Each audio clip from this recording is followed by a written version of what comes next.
marcado como propriedade de Cristo.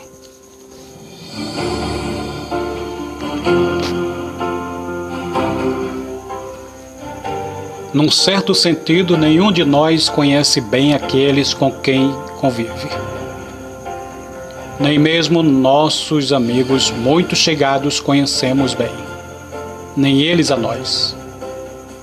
Para conhecermos bem uma pessoa, precisaríamos saber todas as influências que recebeu da hereditariedade ou do meio ambiente, bem como todas as decisões que já tomou e que fizeram dela o que é no presente.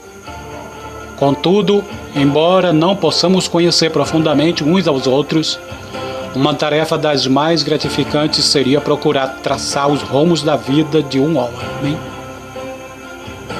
principalmente se pudéssemos identificar as grandes forças propulsoras que o motivaram. Como seríamos abençoados se pudéssemos receber, por exemplo, o mesmo impulso de vida cristã que Paulo possuía, e compreender com maior clareza os significados ocultos de sua afirmação: eu trago no corpo as marcas de Jesus. Gálatas 6,17. Um fato está bem claro aí. Trata-se do reconhecimento de que Cristo é seu dono. Ele pertencia ao Senhor Jesus Cristo de corpo, alma e espírito. Ele fora marcado como propriedade de Cristo, quando afirmou que trazia no corpo as 5 chagas do Senhor.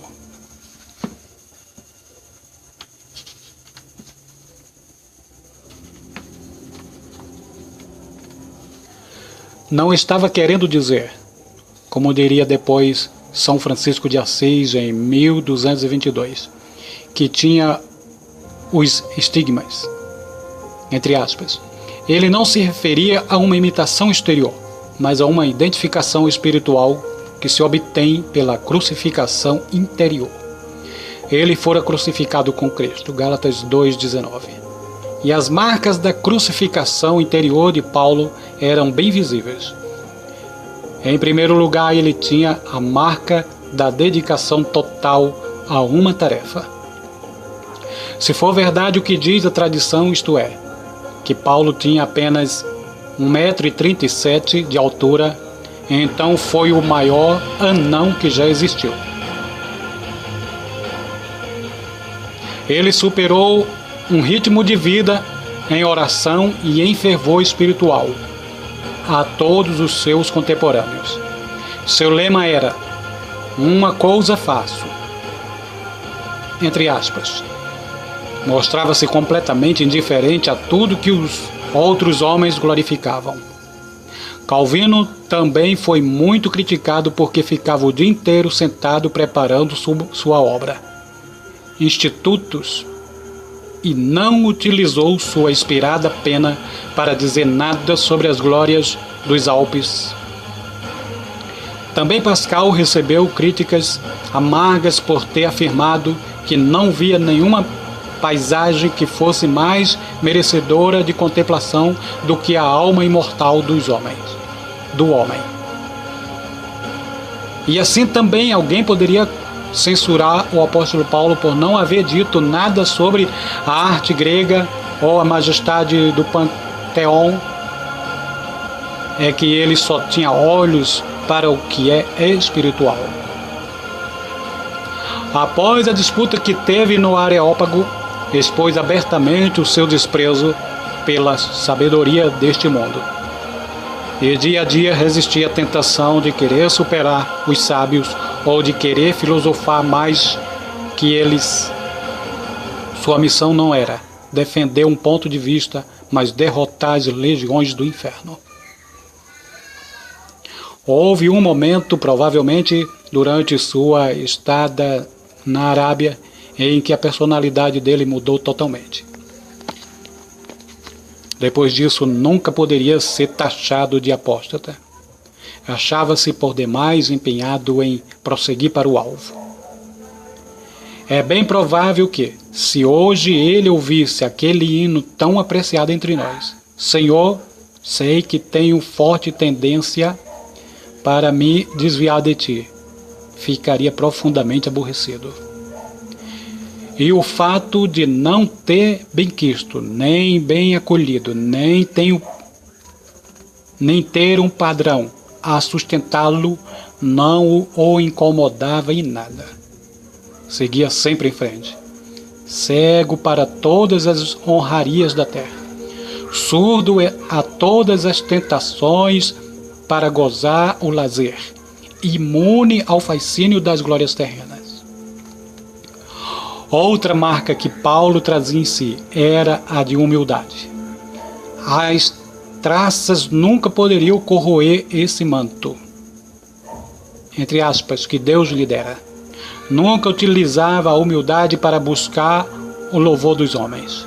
Ao contrário, colocava-se sempre no primeiro lugar na lista de pecadores, quando nós o teríamos posto em último.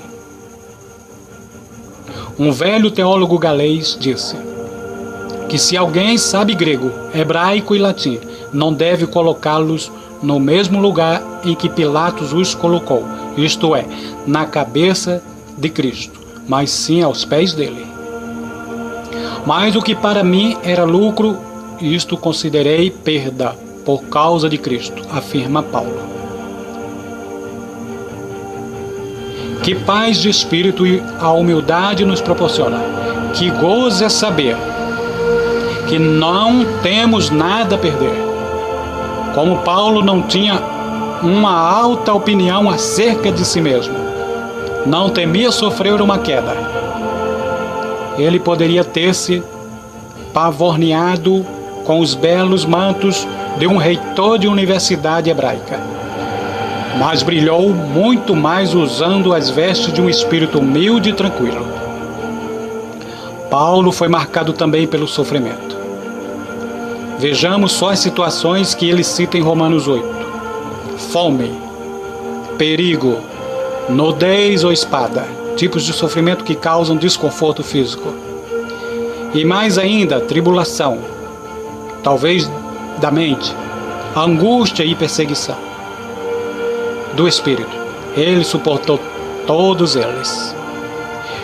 Esse judeu missionário guerreou contra os filhos dos homens e contra tudo que fizesse guerra contra Deus.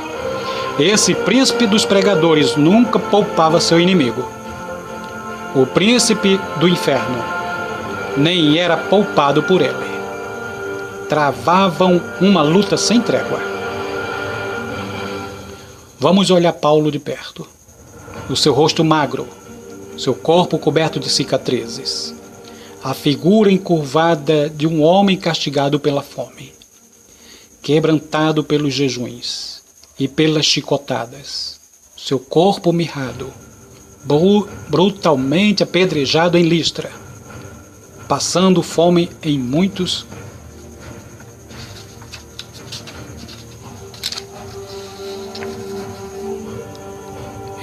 outros lugares. E sua pele ressequida e rachada, depois de 36 horas exposto às intempéries no Mediterrâneo. E acrescentemos a essa lista perigos e mais perigos, multiplicando pela solidão. Contemos as 195 chibatadas, os 3 naufrágios, os 3 açoitamentos com varas, um apedrejamento, suas prisões e as mortes, entre aspas, que foram tantas que se perdeu a conta. Contudo, se pudéssemos somar isso, teríamos que obter como resultado 1-0, pois era assim que ele considerava essas coisas. Ouçamos o que ele diz. Porque a nossa leve e momentânea tribulação, isto é, menosprezar o sofrimento. Ademais, Paulo tinha a marca do fervor. Para que uma pessoa invoque o testemunho do Espírito Santo a fim de atestar o que diz, é preciso que esteja vivendo perfeitamente no centro da vontade de Deus e caminhando na corda bamba da obediência. Paulo faz isso em Romanos capítulo 9, versículo 1. Ah, se todos os pregadores de hoje pudessem demonstrar pelo menos uma centelha dessa maravilhosa chama. Açoites não puderam apagar o fogo que ardia nele. Jejuns e fomes também não puderam extingui-lo. E incompreensões e mentiras não puderam abafá-lo. Nem as águas poderiam apagá-lo. Nem prisões poderiam dobrá-lo. Nem perigos detê-lo. Ele continuou a arder até que a vida se esvaiu de seu corpo. O Cristo vivo que habitava no interior de Paulo, Gálatas 2:20, e que se manifestava em seu fervor, era um só tempo alarmante para o inferno. O capital necessário para a expansão da igreja e motivo de alegria para o coração do Salvador.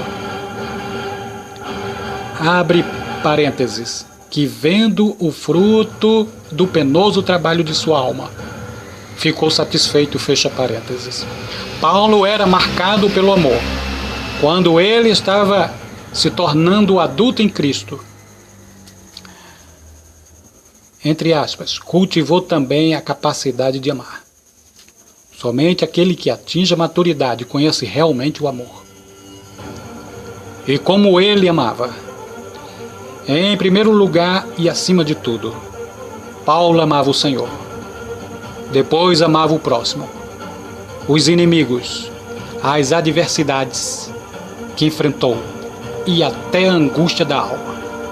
E deve ter amado muito esta última, senão teria se dedicado menos à oração. E seu amor o levava a buscar os perdidos, os menores, os mais ínfimos. Que amor imenso! Ele amou as sinagogas com os tradicionalistas religiosos, o Areópago com seus intelectuais, os mercados e ruas com seus pródigos, e a todos desejou ganhar para seu Senhor. O amor era como um poderosíssimo dínamo impulsionando-o a realizar grandes coisas para Deus. Não existem muitas pessoas que se comparem a ele na oração. É possível que McCheyne, John Fletcher e o grande David Brainerd e alguns outros tenham conhecido um pouco dessa arte que domina alma e corpo, que é a obra da intercessão motivada pelo amor. Lembro-me de uma ocasião em que pude estar ao lado de Marechala, quando então entoamos o maravilhoso hino de sua composição. Tenho um amor que me constrange, aí os perdidos buscar. Entrego, Senhor, todo o meu ser a Ti, para a qualquer preço os salvar. Não se tratava de uma declaração emocional. Ela pagou o preço de prisões, privações, sofrimentos e pobreza.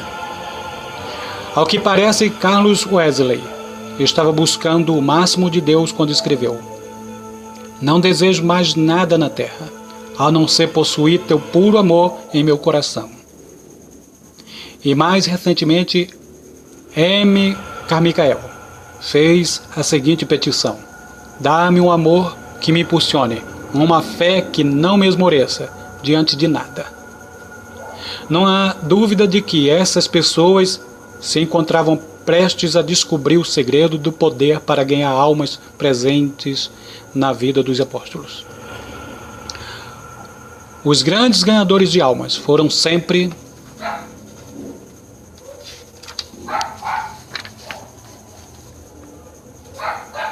indivíduos cheios de uma grande paixão pelos perdidos. Todos os seus interesses menores eram suplantados pelo amor maior. Foi seu grande amor pelo amado de sua alma que os fez chegar às lágrimas, ao labor intenso e ao triunfo final. Como podemos nós, que vivemos numa hora de trevas, dar-nos o luxo de amar menos? Desejo amar-te, ó Deus, e demonstrar esse amor em atos, pensamentos, palavras. Com esse amor poderei andar em justiça e servir-te como devo. O amor torna mais leve as tribulações e suaviza as dificuldades. O amor te seguirá sem questionar, agirá com ousadia e triunfará. Brevemente, milhões de pessoas receberão a marca do anticristo, querendo ou não. Será que nos esquivaremos de receber em nosso corpo, alma e espírito a marca de nosso Senhor? As marcas de Jesus? O processo de marcar é doloroso. Será que estamos prontos a nos submeter a Ele? Ostentar uma marca é carregar sempre a humilhação de ser escravo. Queremos mesmo ser marcados como propriedades de Cristo?